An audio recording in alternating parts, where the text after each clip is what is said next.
Hi all. ഇന്ന് ഒരു cake വ്ളോഗാണ്, കൂടാതെ എൻ്റെ ബർത്ത്ഡേൻ്റെ വ്ളോഗ് കൂടിയാണ് കേട്ടോ. അപ്പോൾ കിച്ചണിലെ ജോലിയെല്ലാം കഴിഞ്ഞിട്ട് ഒന്ന് റെസ്റ്റ് എടുക്കുകയാണ് കേട്ടോ. കിടന്നിട്ട് മക്കളപ്പുറത്ത് ടി വി കാണുന്നുണ്ട്, ഒരാൾ ഫോണിട്ടിരിക്കുകയാണ്. ഇപ്പോൾ വെക്കേഷൻ ആയതുകൊണ്ട് അവർക്ക് വേറെ പണിയൊന്നുമില്ല. മോനെ ഇപ്പോൾ ട്യൂഷന് ചേർത്ത് കഴിഞ്ഞാൽ പിന്നെ അവൻ്റെ ഒക്കെ കഴിഞ്ഞു കൂട്ടാം. ഇപ്പോൾ ഏതായാലും സ്കൂൾ തുറന്നിട്ട് ട്യൂഷന് പോയിക്കോട്ടെ എന്ന് വിചാരിച്ചിരിക്കുകയാണ്. പിന്നെ അതാ അന്നത്തെ ദിവസം നമുക്ക് ആകെ ഒരു കേക്ക് കൊടുക്കാനായിട്ടുള്ളൂ. വലിയ തിരക്കൊന്നുമില്ല, നോർമലായിട്ടുള്ള ഒരു നോർമൽ ഡേ. അപ്പോൾ 1 kg വാഞ്ചോ ഫ്ലേവറിലുള്ള കേക്കാണ് കേട്ടോ. ടോൾ കേക്കാണ് വന്നിട്ടുള്ളത്. 5 ഇഞ്ചിലാണ് കേക്ക് ചെയ്തിട്ടുള്ളത് കേട്ടോ. എന്നിട്ട് അത് ക്രം കോട്ട് ചെയ്തിട്ട് ഞാൻ ഓവർനൈറ്റ് ഫ്രിഡ്ജിലാണ് വെച്ചിട്ടുണ്ടായിരുന്നത്. പിന്നെ ഞാൻ വർക്കെല്ലാം കഴിഞ്ഞതിൻ്റെ ശേഷം ഫൈനൽ കോട്ട് ചെയ്യണം കേട്ടോ. വൈറ്റ് കളർ വെച്ചിട്ട് തന്നെ ഫൈനൽ കോട്ട് ചെയ്യാം. എന്നിട്ട് പിന്നെ ഇതിൽ വേഫർ ഷീറ്റിൻ്റെ ഡിസൈന് കൂടി കൊടുക്കാനുണ്ട്. അപ്പോൾ നല്ല ഫിനിഷാക്കി എടുക്കേണ്ട ആവശ്യമില്ല. താഴെ ഭാഗത്ത് വേറെ കളറും വരും. അപ്പോൾ ഒരു റഫായിട്ടുള്ളൊരു ഫിനിഷിങ്ങിൻ്റെ ആവശ്യമേ ഉള്ളൂ.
അപ്പോൾ ഇതാ ഫിനിഷ് ചെയ്ത് കഴിഞ്ഞതിൻ്റെ ശേഷം പിന്നെ ഫ്രിഡ്ജിൽ വെക്കണമെങ്കിൽ വെക്കാം കേട്ടോ. ഇനി ഇത് ചെയ്യണ സമയത്ത് കുറേ പേര് ചോദിക്കാൻ ചാൻസ് ഉണ്ട്, കൂളായി ക്രീം സെറ്റായതിൻ്റെ ശേഷമാണോ വേഫർ ഷീറ്റ് വെക്കുക എന്നുള്ളത്. ഞാനത് ഫ്രിഡ്ജിൽ വെച്ചിട്ടില്ല. അപ്പോൾ തന്നെ, അതായത് കേക്ക് ഐസിങ് ചെയ്ത് അപ്പോൾ തന്നെ ഞാൻ അതിൻ്റെ മുകളിലായിട്ട് ഈ ഒരു വേഫർ ഷീറ്റ് വെച്ച് കൊടുക്കണം കേട്ടോ. ഇതിങ്ങനെ പ്രിൻ്റ് എടുത്തതാണ് വേഫർ ഷീറ്റ്. ഇങ്ങനെ ഒരു ഷീറ്റ് പ്രിൻ്റ് എടുക്കാൻ 200 രൂപയാണ് കേട്ടോ വരുന്നത്. അപ്പോൾ A4 ഷീറ്റിൻ്റെ സൈസാണ് വരുന്നത്. ഇതിൻ്റെ സെൻറ്റർ കട്ട് ചെയ്തിട്ട് ഒരു ഭാഗമാണ് ഞാനിതിൽ വെച്ച് കൊടുക്കുന്നത്. അപ്പോൾ നമ്മൾ കസ്റ്റമറുടെ അടുത്ത് നിന്ന് 100 രൂപയാണ് ഇതിന് എക്സ്ട്രാ ചാർജായിട്ട് വാങ്ങിയിട്ടുള്ളത്. അപ്പോൾ പിന്നെ ഒരു സൈഡാണ് ഞാൻ കേക്കിൽ വെച്ച് കൊടുക്കുക, ഒരു സൈഡ് ഞാൻ എടുത്ത് വെക്കും. അത് 200 രൂപ വാങ്ങിക്കുകയാണെങ്കിൽ നമുക്ക് 2 സൈഡിലായിട്ടും വെച്ച് കൊടുക്കാം. അതിങ്ങനെ റേറ്റ് ബഡ്ജറ്റിനനുസരിച്ചിട്ട് ആണ് നമ്മൾ ഓരോ കേക്കും ചെയ്തെടുക്കാമല്ലോ.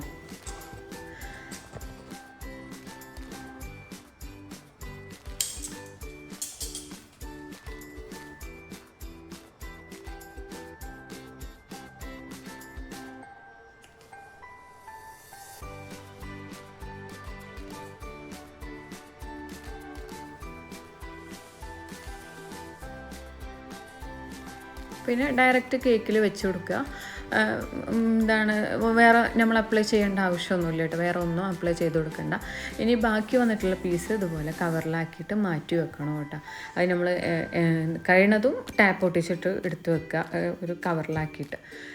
ഇനി താഴെ ഭാഗത്ത് ഇതിപ്പോൾ ഞാൻ ടോപ്പിലായിട്ടാണ് വെച്ചിട്ടുള്ളത്. അതിൻ്റെ താഴെ ഭാഗത്തായിട്ട് റെഡ് കളർ വെച്ചിട്ട് ഇതുപോലെ ഒരു എന്താ പറയുക ഒന്ന് ജസ്റ്റ് ഒന്ന് അപ്ലൈ ചെയ്തിട്ട് ഇത് ഫുള്ളായിട്ട് നമ്മൾ കവർ ചെയ്യുന്ന രീതിയിൽ ആണ് ഈ ഒരു ഡിസൈൻ ഫ്രണ്ടിൽ നിന്ന് നോക്കുമ്പോൾ കാണുക കേട്ടോ. റെഡ് കളറ് താഴെ ഭാഗത്ത് കൊടുക്കുക. അപ്പോൾ പിന്നെ കേക്കിൽ ഒരുപാട് റെഡ് കളർ വരില്ല. നമ്മൾ കേക്ക് റെഡ് കളർ വെച്ചിട്ട് ഈ വേഫർ ഷീറ്റ് വെക്കുകയാണെങ്കിൽ വൈറ്റ് വന്നിട്ടുള്ള ഭാഗം റെഡ് കളറാവും, കളറ് പിടിച്ചിട്ട് അബ്സോർബ് ചെയ്യും. അപ്പോൾ ഇങ്ങനെ ചെയ്താൽ മതി.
ഇനി സ്ക്രാപ്പർ വെച്ചിട്ടൊന്ന് ഫിനിഷിങ് ആക്കിയെടുക്കാം.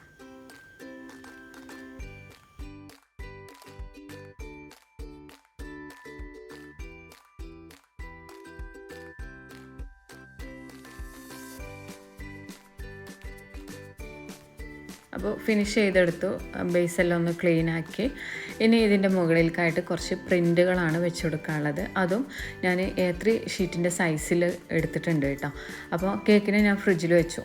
അപ്പോൾ കുറേ പേര് ചോദിക്കുക ഇനി വേഫർ ഷീറ്റ് വെച്ച് കഴിഞ്ഞ് കഴിഞ്ഞാൽ കേക്ക് ഫ്രിഡ്ജിൽ വെക്കാൻ പറ്റുമെന്നാണ്. അപ്പോൾ ഫ്രിഡ്ജിൽ വെക്കാം കേട്ടോ, ഒരു ദിവസമൊക്കെ ഫുള്ള് വെക്കാം. ഞാൻ അങ്ങനെ വെച്ചിട്ടുണ്ട്. ഈ കേക്കല്ല, വേറെ കേക്ക്. ഇനി കുറച്ച് പ്രിൻ്റ് എടുത്തിട്ടുണ്ട്. നമുക്കിപ്പോൾ ആകെ 4 പ്രിൻ്റ് അതിലേക്ക് ആവശ്യമുള്ളൂ. പക്ഷേ ബാക്കി സ്പേസിലൊക്കെ വേറെ പ്രിൻ്റ് കൊടുത്തു. മാക്സിമം ഫില്ല് ചെയ്തിട്ട് നമ്മൾ പ്രിൻ്റ് എടുക്കട്ടെ. ഇതിൽ ഒരുപാട് ഗ്യാപ്പ് ഉണ്ട്. അതുപോലെ ഗ്യാപ്പില്ലാതെ ഫുൾ ഫില്ല് ചെയ്തിട്ട് പ്രിൻ്റ് എടുത്തതിന് നമുക്ക് അത്രയും ലാഭമല്ലേ. ഇനി ഞാൻ ഓരോന്ന് കട്ട് ചെയ്തിട്ട് ഇതിൻ്റെ മുകളിലേക്കായിട്ട് വെച്ച് കൊടുക്കുന്നുണ്ട്.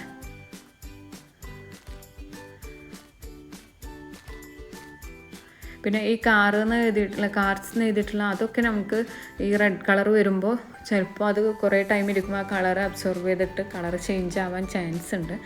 അപ്പോൾ കൂടുതലും നമ്മൾ വൈറ്റ് കളറൊന്നും റെഡിൽ കൊടുക്കാതിരിക്കുക കേട്ടോ. വൈറ്റ് കളറിലുള്ള ഡിസൈനൊക്കെ മാറ്റുക.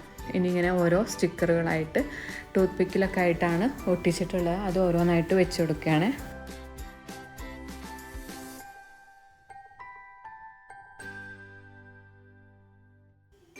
അപ്പോൾ ഏകദേശം നമുക്കിതൊരു 2 മണിക്കാണ് ഡെലിവറി. അപ്പോൾ അതിൻ്റെ മുന്നായിട്ട് ഫോട്ടോ ഒക്കെ എടുത്തു, കാറൊക്കെ വെച്ച് എന്താണ് നെയിമൊക്കെ കൊടുത്തതിൻ്റെ ശേഷം ഫോട്ടോ എടുത്തു. അതുപോലെ കുറച്ച് വീഡിയോസൊക്കെ എടുത്തതിൻ്റെ ശേഷം ഞാനത് കൊണ്ടുപോവുകയാണ് കേട്ടോ. ഈ ടൈമിൽ നമുക്കൊരു ഇനി ഇതിൻ്റെ മുകളിലേക്കായിട്ട് ഒരു ടോയ് വെച്ച് കൊടുക്കാണ്ട് 95ൻ്റെ ടോയ് ആണ് കേട്ടോ. ആൾക്ക് വഴി അത് വെക്കണം എന്നുണ്ടെങ്കിൽ അപ്പം നടന്നുകൊണ്ടിരിക്കുന്നത്. അത് ഡെലിവറി ടൈമിൽ നമ്മൾ സെപ്പറേറ്റ് സമയത്ത് ചെയ്യേണ്ടത്. കേക്കിൽ തന്നെ വെച്ച് പോയില്ല, ചെറുതായിട്ടൊന്ന് കൈ തട്ടി ഡാമേജ് ആയിട്ട് വണ്ടിയിൽ നിന്ന് അതും പോകുന്ന സമയത്ത് മൂവായിട്ട് നമുക്ക് കേക്ക് ഡാമേജ് ആവാൻ ചാൻസ് ഉണ്ട്. അപ്പോൾ അത് വെക്കാൻ കറക്റ്റ് വെക്കാൻ കഴിഞ്ഞിരുന്നില്ല. അപ്പോൾ അത് സ്റ്റിക്കറെല്ലാം എടുത്ത് മാറ്റിയതിൻ്റെ ശേഷം ആ കാറ് വെച്ചതിൻ്റെ ശേഷമാണ് പിന്നെ സ്റ്റിക്കറെല്ലാം ഒന്ന് വെച്ച് സെറ്റാക്കി കൊടുത്തിട്ടുള്ളത്. എന്നിട്ട് ഫോട്ടോ എടുത്തതിൻ്റെ ശേഷം ആ കാർ ഇവർ തന്നിട്ട് തിരിച്ചിട്ട് അവർക്ക് പാക്ക് ചെയ്തിട്ട് കൊടുക്കുകയാണ് ചെയ്തിട്ടുണ്ടായിരുന്നത് കേട്ടോ. അപ്പോൾ ഈ സമയത്ത് എനിക്ക് വെയിറ്റ് തീരെ പൊക്കരുത് എന്നാണ് പറഞ്ഞിട്ടുള്ളത്. അപ്പം മാക്സിമം ഇങ്ങനത്തെ കാര്യങ്ങളൊക്കെ മക്കളാണ് ചെയ്യുക. ഇനിയിപ്പോൾ സ്കൂൾ തുറന്നു കഴിഞ്ഞാൽ ആ കാര്യത്തിലൊക്കെ കുറച്ച് ബുദ്ധിമുട്ടായിരിക്കും. ഇപ്പോൾ ഞാൻ പറഞ്ഞില്ല ചെറുതായി ഡാമേജ് ആയിരുന്നു, എൻ്റെ കൈ തട്ടിയത് തന്നെയാണ് കേട്ടോ. അപ്പോൾ അതൊന്ന് റെഡിയാക്കി എടുത്തിട്ടുണ്ട്. അവിടെ കുറച്ചുകൂടി ക്രീം അപ്ലൈ ചെയ്തിട്ടൊന്ന് സ്ക്രാപ്പറിട്ട് ഒന്ന് ലെവൽ ചെയ്ത് കൊടുത്തു. എന്നിട്ട് അത് പാക്ക് ചെയ്തിട്ട് ഫ്രിഡ്ജിൽ വെക്കുകയാണ് ചെയ്തിട്ടുണ്ടായിരുന്നത്. ഇതാണ് കേട്ടോ നമ്മൾ ഓർഡർ ചെയ്തിട്ട് വന്നിട്ടുണ്ടായിരുന്നത്. അപ്പോൾ രാത്രി ഉറക്കമൊക്കെ നല്ലോണം കുറവാണ്. നല്ല ബുദ്ധിമുട്ടാണ് രാത്രിയൊക്കെ ഉറക്കം. അപ്പോൾ അത് ഒന്ന് റെഡി ആവുമെന്ന് നോക്കാൻ വേണ്ടി വാങ്ങിച്ചതാണ്. യൂസ് ചെയ്തതിൻ്റെ ശേഷം എനിക്ക് നല്ല യൂസായിരുന്നു.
മെച്ചിയെ മെച്ചി എന്താ ഉടക്കണേ?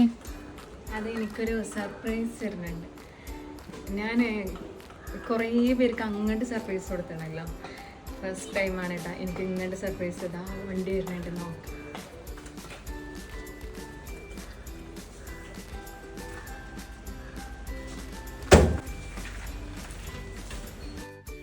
ഇതാണ് കേട്ടോ എനിക്ക് സർപ്രൈസായിട്ട് അന്ന് ഗിഫ്റ്റ് വന്നിട്ടുണ്ടായിരുന്നത്, ബർത്ത്ഡേൻ്റെ അത് കേട്ടോ. അപ്പോൾ ഞാൻ കേക്കൊന്നും ചെയ്തിട്ടില്ല. പിന്നെ അങ്ങനെ നമുക്ക് വലിയ ആഘോഷങ്ങളൊന്നുമില്ല. ജസ്റ്റ് എന്തെങ്കിലും ഹസ്ബൻഡ് തരും എന്നറിയാം, അതുതന്നെ. അപ്പോൾ ഹസ്ബൻഡ് രാവിലെ എനിക്കൊരു വാച്ച് തന്നിട്ടുണ്ടായിരുന്നു കേട്ടോ. എനിക്ക് വാച്ച് എന്ന് വെച്ച് കഴിഞ്ഞാൽ എൻ്റെ ഫേവറേറ്റാണ്.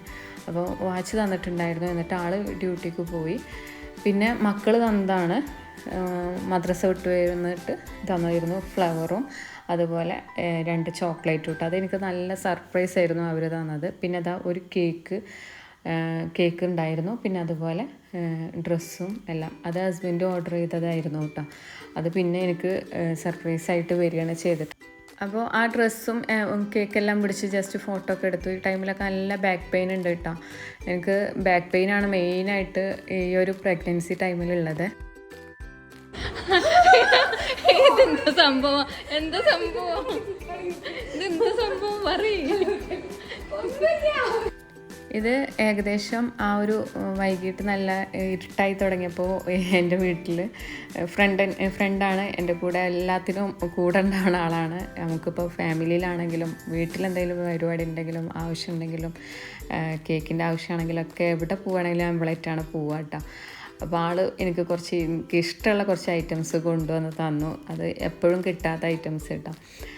അതെല്ലാം ഞാൻ ആ ഒരു സന്തോഷത്തോട് കൂടിയിട്ട് എടുക്കുകയാണ് കേട്ടോ. എനിക്ക് ആവശ്യമുള്ളതും പിന്നെ ഇപ്പോൾ അധികം എരിവുള്ളതും അതുപോലെ സ്നാക്സ് ഐറ്റംസ്, അതായത് ഇങ്ങനെ എരിവുള്ള ഐറ്റംസൊന്നും അങ്ങനെ കഴിക്കാൻ പറ്റാറില്ല കേട്ടോ. കാരണം നെഞ്ഞെരിച്ചിൽ നല്ലോണം ഉണ്ട്. അപ്പോൾ ഫുഡൊക്കെ കഴിക്കുമ്പോൾ ഭയങ്കര ബുദ്ധിമുട്ടാണ്. അപ്പോൾ എനിക്ക് കുറച്ച് അങ്ങനെ കൊണ്ടുവന്നു. പിന്നെ പിറ്റേ ദിവസം രാത്രിയാണ് കേട്ടോ ഇത്. എൻ്റെ ഫ്രണ്ട് ഇതേപോലെ തന്നെ നല്ല ക്ലോസ് ആയിട്ടുള്ള ഒരു ഫ്രണ്ട്, അസ്മ എന്ന് പറയും, അവൾ കൊണ്ടുവന്ന് തന്നിട്ടുണ്ടായിരുന്നു ഈ ഒരു ഗിഫ്റ്റ് കേട്ടോ. ഇതിൽ ഡ്രസ്സും ചോക്ലേറ്റും പിന്നെ എൻ്റെ ഫേവറേറ്റ് ബുക്ക് കൂടി ഉണ്ട് കേട്ടോ. ഞാൻ ഒരുപാട് നാളായി ഈ ബുക്ക് ഇറങ്ങിയ സമയം മുതലേ ചോദിച്ചറിയേണ്ടത് എവിടെ കിട്ടും എന്നുള്ളത്. അപ്പോൾ അവളുടെ അടുത്ത് കിട്ടി. അവളെ അപ്പോൾ എനിക്ക് ഗിഫ്റ്റായിട്ട് കൊണ്ടുവന്ന് തന്നിട്ടുണ്ടായിരുന്നു കേട്ടോ. ഖദീജ എന്ന് പറഞ്ഞിട്ടുള്ള ഖദീജ. ഒരുപാട് റിവ്യൂ കണ്ടു. അപ്പോൾ വായിക്കണം എന്നുള്ളൊരു നല്ല ആഗ്രഹം ഉണ്ടായിരുന്നു. അപ്പോൾ കിട്ടി. ഇനി വായിക്കണം, ഫ്രീ ടൈമിൽ ഇരുന്നൊന്ന് വായിക്കണം എന്നുണ്ട്. അതൊക്കെ കഴിഞ്ഞിട്ട് പിന്നെ നൈറ്റ് ഫുഡ് കഴിക്കാനാണ് ഹസ്ബൻഡും മക്കളും കൂടി പോയിട്ടാണ്. ജസ്റ്റ് ചെറിയൊരു സെലിബ്രേഷൻ. വേറെ പ്രത്യേകിച്ച് വലിയ പരിപാടികളൊന്നുമില്ല, സിമ്പിളായിട്ടുള്ള. നമ്മളെ വയസ്സ് കൂടി വരുമ്പോൾ ആയുസ് കുറയാമെന്നാണ് പറയുക. എന്നാലും നമ്മളെല്ലാ ബർത്ത്ഡേയും ആഘോഷിക്കാറുണ്ടല്ലോ. അപ്പോൾ ഇതൊക്കെയാണ് കേട്ടോ എൻ്റെ ഇന്നത്തെ ദിവസത്തെ വിശേഷം വന്നിട്ടുള്ളത്. അടുത്ത വീഡിയോയിൽ പുതിയ വിശേഷമൊക്കെ ആയിട്ട് നമുക്ക് കാണാം. Thank you.